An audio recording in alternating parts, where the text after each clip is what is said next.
माझे एक परिचित आहेत. त्यांच्या मुलानं यंदा 3 मेला नीट UG 2026 ची परीक्षा दिली. उत्तम पेपर गेला. त्यामुळं परीक्षेचा तयारीचा सगळा शीन घालवण्यासाठी कुटुंबानं काश्मीरला जाण्याचा प्लॅन केला. सर्व बुकिंगही झालं, तिकीट काढली. बरं, हे काही एकटं कुटुंब जाणार नव्हतं, तर नीट परीक्षा दिलेली 5 कुटुंब जाणार होती. येत्या 18 तारखेला सगळेजण बाय रोड काश्मीरच्या दिशेनं रवाना होणार होते. आणखी एक अशी स्टोरी आहे. एका सहकार्याच्या चुलत बहिणीनेही परीक्षा दिली. वडील शेतकरी, घरात एकुलती एक मुलगी, शिकणारी, घराबाहेर पडलेली एकटीच मुलगी.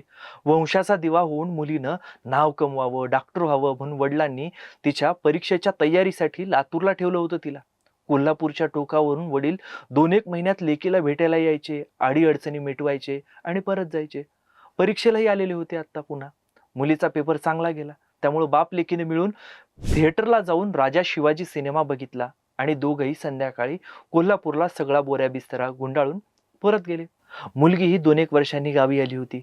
गेल्या वेळी तर 2-1 दिवस ही ती दिवाळी साजरी करायला आली नव्हती. त्यामुळं शाळेतल्या, गल्लीतल्या जुन्या मैत्रिणींच्या गाठीभेटी सुरू होत्या, हितगुज सुरू होतं. सगळं काही मजेत सुरू असतानाच 10-1 दिवसांनी 12 मेला दुपारी बातमी धडकली. नॅशनल टेस्टिंग एजन्सीनं NTAनं नीटची परीक्षाच रद्द केली. कारण काय, तर पेपर फुटला. 2 वर्षाच्या कशाला, करिअरचं गणित कळायला लागलं तेव्हापासून सुरू केलेल्या तयारीवर मिठाचा दुधात खडा पडावा तसं खडा पडला, पाणी फिरलं गेलं. बरं, ही काही एकट्या दुकट्याची गोष्ट नाही. 22 लाख विद्यार्थ्यांच्या आणि त्यांच्या पालकांच्या आयुष्याच्या NTAनं खेळ केलाय. देशभरातील 544हून अधिक केंद्रांवर 550 शहरांमध्ये या मुलांनी परीक्षा दिली होती. वर्षभरापूर्वीच वेळापत्रक ठरलेलं असताना स्वतःला खोलीत कोंडून घेऊन अभ्यास केलेल्या विद्यार्थ्यांवर पुन्हा परीक्षा देण्याची वेळ का आली? नेहमीच NTAचा पेपर का फुटतो? यंदा पेपर कुणी आणि कसा फोडला? पेपर फुटल्यानंतर सरकार तात्पुरती मल्लमपट्टी म्हणून अधिकाऱ्यांची उचलबांगडी करतं आणि त्यांचं पुढं काय होतं? NTA ही परीक्षा घेणारी यंत्रणा आहे की पैसे छापण्याची मशीन? फेरपरीक्षेचे नवे नियम काय आहेत? फेरपरीक्षा कधी होणार आहे? तपासात आतापर्यंत काय आढळलं? याचाच सखोल आढावा आपण या व्हिडिओमध्ये घेणार आहोत. त्यामुळे व्हिडिओ शेवटपर्यंत बघा. आणि पुढे जाण्याआधी आपल्या सर्वांना विनंती आहे की तुम्ही अजूनपर्यंत TOD मराठीला यूट्यूबवर सबस्क्राईब केलं नसेल तर प्लीज लगेच सबस्क्राईब करा. नमस्कार, मी सदानंद घायल, तुम्ही बघताय TOD मराठी. सगळ्यात आधी आपण NTA या यंत्रणेबद्दल बोलू. देशात पारदर्शक आणि भ्रष्टाचार मुक्त परीक्षा घेण्यासाठी 2017 मध्ये केंद्र सरकारनं नॅशनल टेस्टिंग एजन्सी म्हणजेच NTA ची स्थापना केली होती. पण आज ही यंत्रणा सरकारला केवळ पैसे कमवून देणारी मशीन बनली की काय, असा प्रश्न निर्माण होतोय. कारण पेपर फुटीवर पांघरून घालण्यासाठी ही यंत्रणा आज बदनाम झाली आहे. आता ही आकडेवारीच बघा ना. सरकारनं संसदेत दिलेल्या माहितीनुसार 2023-24 या आर्थिक वर्षात NTA ची केवळ विद्यार्थ्यांची फी मधून झाली जी कमाई आहे ती 1065 कोटी रुपये इतकी आहे. फक्त नीट परीक्षेचाच विचार केला तर 2026 मध्ये तब्बल 22,69,000 विद्यार्थ्यांनी या परीक्षेसाठी अर्ज भरला होता. नीट परीक्षेची फी बघितली तर ओपन कॅटेगरीसाठी 1700 रुपये, OBC आणि EWS साठी 1600 रुपये, तर SC ST प्रवर्गासाठी 1000 रुपये फी घेतली जाते. आपण सरासरी बघू की 1400 ते 1500 रुपये फी धरली तरी केवळ एका नीट परीक्षेतून NTA म्हणजे सरकार किती कमवतं, तर तब्बल 300 ते 350 कोटी रुपये. आणखी विशेष म्हणजे 2018 पासून NTA कडे परीक्षांचा सर्व खर्च वजा केला तर तब्बल 448 कोटी रुपयांचा सरप्लस म्हणजे अतिरिक्त नफा जमा झालाय. एकीकडे ही यंत्रणा हजारो कोटी रुपये कमावते आणि दुसरीकडे पेपर फुटण्यापासून रोखण्यात मात्र ती पूर्णपणे अपयशी ठरली आहे. एवढा पैसा घेऊनही NTA विद्यार्थ्यांचं, सर्वसामान्य विद्यार्थ्यांचं भविष्य सुरक्षित ठेवू शकत नाही. तर मग ही यंत्रणा काम तरी कशी करते? नेहमीप्रमाणे यंदाही NTAनं परीक्षा केंद्रांवर कडेकोट बंदोबस्त ठेवला होता. सुरक्षेचा दावा केला होता. मुलांच्या कपड्यांची तपासणी करण्यात आली. 5G जॅमर, बायोमेट्रिक पडताळणी, AI कॅमेरे आणि प्रश्नपत्रिकांच्या बॉक्सला म्हणजे जे वाहून येतात गाड्या तर त्यांना GPS ट्रॅकर अशी हायटेक सुरक्षा व्यवस्था करण्यात आल्याचा गाजावाजा करण्यात आला. पण एवढी सुरक्षा असूनही पेपर फुटला कसा? पेपर फुटतोच कसा? पेपर झाल्यानंतर 4 दिवसांनी 7 मेला NTA एका व्हिसल ब्लोअरकडून म्हणजे हितचिंतकाकडून एक मेल आला. यामध्ये परीक्षेच्या आधीच टेलिग्राम आणि व्हॉट्सॲपवर एक हस्तलिखित केस पेपर फिरत होता. त्यावरूनच राजस्थानच्या स्पेशल ऑपरेशन ग्रुपनं तपास सुरू केल्यावर आणि आता हे प्रकरण CBI कडे गेल्यावर धक्कादायक माहिती या सगळ्या प्रकरणाची समोर आली आहे. या केस पेपरमध्ये सुमारे 410 प्रश्न होते. प्रत्यक्ष परीक्षेशी याची तुलना केली तेव्हा त्यातले बायोलॉजी आणि केमिस्ट्रीचे 120 प्रश्न जसेच्या तसे, कोणताही कॉमा किंवा फुल स्टॉप न बदलता कॉपी पेस्ट असल्याचं उघड झालं. बायोलॉजीचे 90 आणि केमिस्ट्रीचे 45 प्रश्न हुबेहूब जुळले. ज्या विद्यार्थ्यांच्या हातात हा पेपर पडला त्यांचे 600 पेक्षा जास्त मार्क इथंच पक्के झाले होते. मग हा पेपर राजस्थानमध्ये कसा पोचला? तर हे एक प्रचंड मोठं रॅकेट आहे. याचं कनेक्शन आपल्या नाशिक आणि अहिल्यानगरमध्ये येऊन पोहोचतं.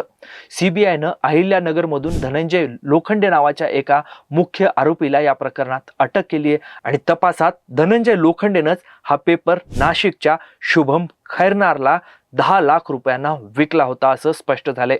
शुभमनं हा पेपर गुरुग्राम मधील यादव नावाच्या व्यक्तीला दिला आणि तिथून तो पेपर राजस्थानमधील मांगीलाल आणि राकेश यांच्यापर्यंत पोहोचला.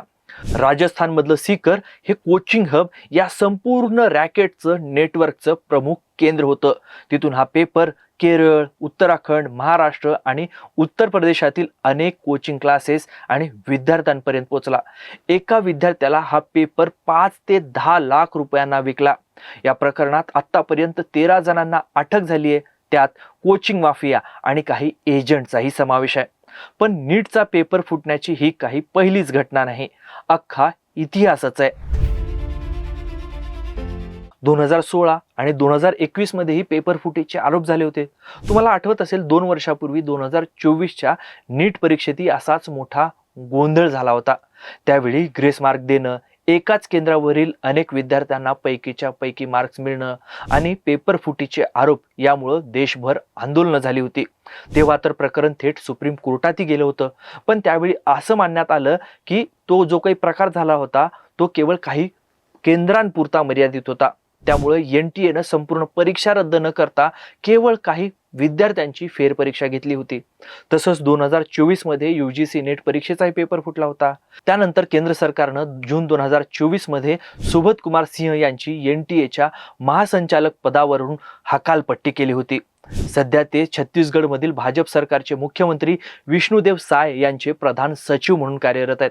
तत्पूर्वी ते केंद्र सरकारमध्येच सचिव होते. सरकारनं हकालपट्टी केली आणि आणखी महत्त्वाच्या पदावर त्यांची नेमणूक केली.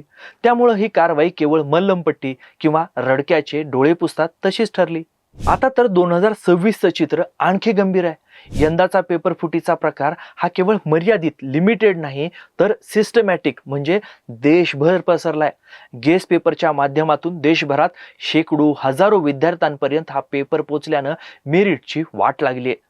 त्यामुळेच NTAला नाईलाजानं यंदाची अख्खी परीक्षाच रद्द करण्याचा निर्णय घ्यावा लागला. आपण किती विद्यार्थी हिताचं काम करणारे आहोत हे दाखवण्यासाठी मल्लमपट्टी सुरू केली आहे. फेरपरीक्षेसाठी विद्यार्थ्यांना दिलासा देणारे नवे नियम लागू केलेत. विद्यार्थ्यांना फेरपरीक्षेसाठी नव्यानं कोणतंही रजिस्ट्रेशन नोंदणी करण्याची गरज नाही. मे 2026च्या परीक्षेचा जुनाच डेटा आणि उमेदवारी या फेरपरीक्षेसाठी ग्राह्य धरली जाईल. विद्यार्थ्यांकडून कोणतीही अतिरिक्त फी आकारली जाणार नाही. तसंच विद्यार्थ्यांनी याआधी परीक्षेसाठी जी फी भरली होती ती देखील त्यांना परत रिफंड करण्याचं आश्वासनही देण्यात आले. परीक्षेसाठी विद्यार्थ्यांना नवीन ॲडमिट कार्ड दिलं जाईल. यासाठीचं टाइम टेबल हे अधिकृत माध्यमांद्वारे प्रसिद्ध करण्यात येणार आहे. NTAच्या अधिकृत वेबसाईटवर याची माहिती दिली जाईल. तसंच विद्यार्थ्यांनी मे 2026च्या परीक्षेसाठी जी परीक्षा केंद्र निवडली होती तीच केंद्र या फेरपरीक्षेसाठी देखील कायम ठेवली जाणार आहेत. महत्त्वाचं म्हणजे ही फेरपरीक्षा घेण्याची जबाबदारी आता कोणत्याही बाह्य एजन्सीला न देता NTA स्वतःच्या अंतर्गत संसाधनाचा वापर करूनच घेणार आहे. नीट फेरपरीक्षेच्या नेमक्या तारखा अजून जाहीर करण्यात आलेल्या नाहीत. या तारखा येत्या काही दिवसांमध्ये अधिकृत प्लॅटफॉर्मवरून कळवल्या जाणार आहेत. पण नॅशनल टेस्टिंग एजन्सी येत्या 7 ते 10 दिवसात फेरपरीक्षेचं वेळापत्रक जाहीर करेल, अशी माहिती NTAचे विद्यमान महासंचालक अभिषेक सिंग यांनी द हिंदूशी बोलताना स्पष्ट केलं. त्यांनी स्पष्ट केलं आणखी पुढं की ही परीक्षा कमीत कमी वेळेत घेतली जाईल. अशा प्रकारची पेपर फुटीची घटना पुन्हा घडणार नाही याची आम्ही पूर्णपणे काळजी घेऊ. म्हणजेच 20 मे पर्यंत फेरपरीक्षा कधी होईल हे कळेल. मग तारीख जाहीर झाल्यावर पुढच्या दीड महिन्यामध्ये फेरपरीक्षा होईल असा अंदाज व्यक्त केला जातोय. कारण सर्व तयारी करणं, पेपरची छपाई करून ते परीक्षा केंद्रावर सुरक्षितपणे पोहोचवणं यासाठी वेळ लागणार आहे आणि यावेळी परीक्षा स्वतः NTA घेणार आहे. त्यामुळे त्यांना ऐनवेळी स्वतःची यंत्रणा उभी करावं लागणार आहे. ही सगळी प्रक्रिया वेळखाऊ आहे. जूनमध्ये पावसाळा सुरू होतोय. ही गोष्टी परीक्षेची तारीख निश्चित करताना NTAला ध्यानात घ्यावी लागणार आहे.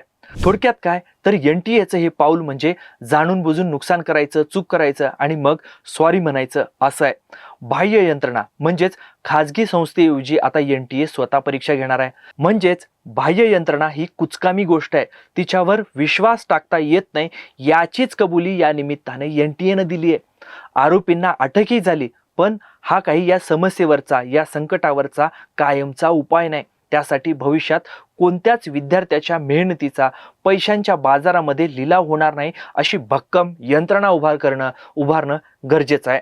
जबाबदारी निश्चित करावी लागणार आहे. 2024 मध्ये उचलबांगडी केलेल्या महासंचालकालाच सरकारनं महत्त्वाच्या पदावर नेमलं, तर यंदा नीट सारख्या अत्यंत महत्त्वाच्या परीक्षेच्या केवळ 31 दिवस आधी 31 मार्चला सरकारनं NTAचा नवीन महासंचालक नेमलाय. त्यामुळे सरकारच या सगळ्यात किती सिरियस आहे असा प्रश्न देखील निर्माण होतो. पण या सगळ्या संपूर्ण यंत्रणेबद्दल आणि NTAच्या कारभाराबद्दल तुम्हाला काय वाटतं? पुन्हा परीक्षा घेण्याचा निर्णय योग्य आहे की यात आणखी काही सुधारणांची गरज आहे? 2024 मध्ये NTA प्रमुखांना पुन्हा मोक्याच्या पदावर घेण्याचा सरकारचा निर्णय योग्य आहे का? शिक्षण मंत्री धर्मेंद्र प्रधान यांच्या राजीनाम्याच्या मागणीबद्दल तुमचं मत काय? कमेंट बॉक्समध्ये नक्की सांगा. व्हिडिओ आवडला असेल तर लगेच लाईक करा, मित्रमंडळींना व्हॉट्सअपवर शेअर करा आणि अशाच व्हिडिओंसाठी TOD मराठीला यूट्यूबवर सबस्क्राईब करायला विसरू नका. हा व्हिडिओ शेवटपर्यंत बघितल्याबद्दल आपल्या सगळ्यांचे खूप खूप धन्यवाद.